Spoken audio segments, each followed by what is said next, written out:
शेतकरी मित्रांसाठी रामराम.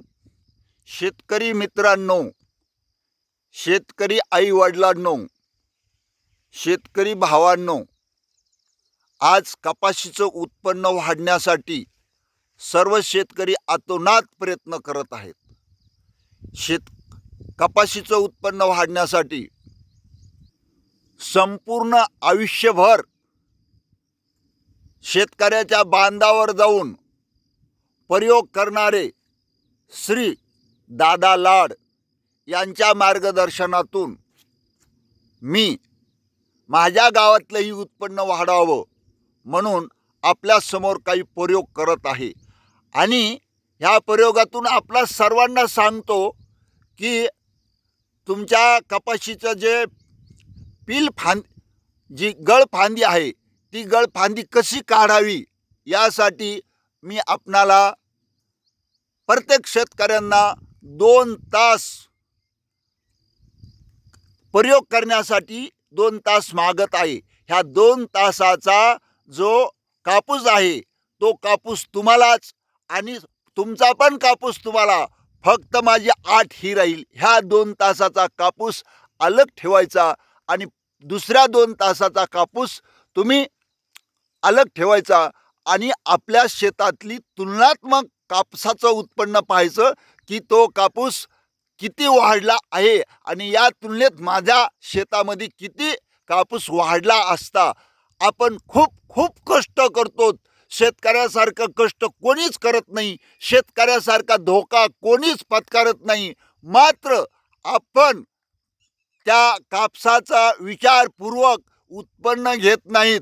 तुम्ही असं म्हणताना असं कसं काय होऊ शकतं? बिलकुल होऊ शकतंय. कारण आपण कष्ट करतो पण बारकाईनं कष्ट करत नाहीत. व्यापारी जसा बारकाईनं एक एक रुपयाचा एक एक पॉईंटचा लक्षपूर्वक व्यापार करतो तसाच आपण केला पाहिजे. आता मी प्रयोग करतो. माझे विद्यार्थी जे आहेत ते व्हिडिओ काढत आहेत, तर आपण त्या व्हिडिओमधला सारांश पहा. आता ह्या झाडाला पहा. या झाडाला हे एक झाड आहे आणि या झाडाला गळफांद्या आहेत. एकतर शेतकऱ्यांनी या समोर एकतर हे शेतकरी आता एवढा जो कापूस दिसतोय आणि या शेतकऱ्याची एवढी मेहनत आहे की खूप मेहनत आहे, मात्र इथं उत्पन्न तेवढं होईलच याची गॅरंटी नाहीये. काय कारण आहे आपण बघूया. या समोर या ठिकाणी इथं 2 झाडं निघालेले आहेत. या ठिकाणी 2 झाडं निघालेले आहेत आणि सर्किट अंतर जे आहे तर ते अंतर साधारण 9 इंचावर अंतर आहे. तर हे 2 झाडं जे आहेत हे 2 झाडं एका ठिकाणी असल्यामुळं या 2 झाडातलं एक झाड उपटून काढायला पाहिजे. मात्र मी शेतकऱ्याची परवानगी न घेतल्यामुळं मी हे उपटून काढणार नाही. आता मी तुम्हाला दुसरं सांगतो. तर हा पाहिजे एक झाड आहे या अलीकडे. ह्या झाडाला किती फांद्या असतात? ह्या झाडाला ही जी फांदी आहे ही गळ फांदी आहे आणि ही जी फांदी आहे तर ही पील फांदी आहे. बघा, पील फांदी इथून फांदी निघाली की या ठिकाणी पात आहे, इथून फांदी निघाली या ठिकाणी पात आहे, इथून फांदी निघाली या ठिकाणी पण पात लागलेला आहे. याला पील फांदी म्हणतात. आणि बघा याला गळ फांद्या आहेत. तर गळफांदी म्हणजे ही गळफांदी आहे. खाली वाका ह्या गळफांदीला इथून इथपर्यंत निघालं काही नाहीये, इथून इथपर्यंत निघालं काही नाही आहे आणि इथून इकडं निघालंय तरी याला काही नाहीये. या फांदीतून गळफांदी निघाली हिला मात्र आहे. ही फांदी जी आहे आत्ताच बघा ह्या सर्व या फांदी किती बारीक आहे. गळफांदीला कमीच कमी ह्या मुळातल्या जमिनीतून जे मिळालेलं अन्न आहे ते ह्या गळफांदीला कमी लागतं. मात्र ही पील फांदी आहे.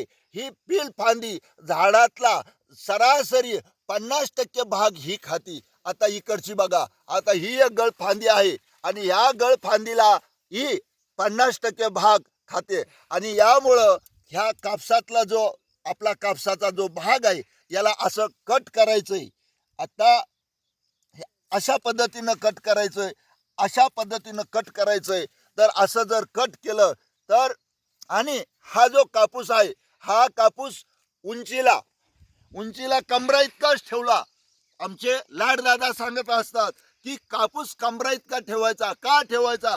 कारण की पांडुरंग महाराष्ट्रातला कमरेवर हात देऊन सांगतोय की कापसाचं उत्पन्न वाढवण्यासाठी कमरे इतका कापूस ठीक आहे. तुम्हाला सरपण पाहिजे का कापूस पाहिजे? सरपण पाहिजे असलं तर दाट लावा, उंच ठेवा, डोक्या इतकं ठेवा. मात्र आपल्याला जर काय पाहिजे असेल, आपल्याला कापसाचं उत्पन्न पाहिजे जर असेल तर तो कमरे इतकाच असला पाहिजे. याचं कारण असं आहे की कमरे इतका कापूस जो आहे ह्या बूड झाडापासून जमिनीपासून ज्या पहिलं बोंड असतं त्याचं वजन आणि शेंड्याचं वजन याच्यामध्ये दुप्पट तिप्पट फरक असतो. पहिलं झाडाचं बोंड असतं त्याच्या पहिल्या खाल्ले खाल्ले जे बोंड असतात साधारण 1.5 फुटाचे 2 फुटाचे त्यांचं वजन 8 ग्राम पर्यंत येऊ शकतंय. मात्र शेंड्याचं जे वजन असतं त्यांचं वजन 1.5 ग्राम 2 ग्राम असं होतं. तर एकूण आपल्याला कापसाचं उत्पन्न घेण्यासाठी तर आपल्या बोंडाचं वजन वाढलं पाहिजे. हा श्री लाड दादा यांचा जो प्रयोग आहे तर तो प्रयोग प्रत्येक गावापर्यंत जावा, प्रत्येक शेतकऱ्यापर्यंत जावा या दृष्टीनं हा व्हिडिओ बनत आहे. आणि मी आपल्याला आव्हान करत आहे, विनंती करत आहे, मला तुम्ही प्रयोगासाठी प्रत्येक शेतकऱ्यांनी 2 तास द्या. त्याचं उत्पन्न तुम्हालाच. फक्त त्या 2 तासाचा प्रयोग करा की ते 2 तासाचा कापूस बाजूला ठेवा, दुसऱ्या 2 तासाचा कापूस बाजूला ठेवा आणि तो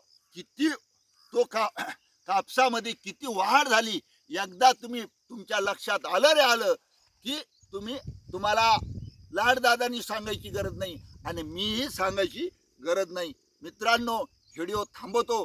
तुम्हाला जर काही अडचण जर वाटली तर तुम्ही याच्यावर संपर्क करू शकता.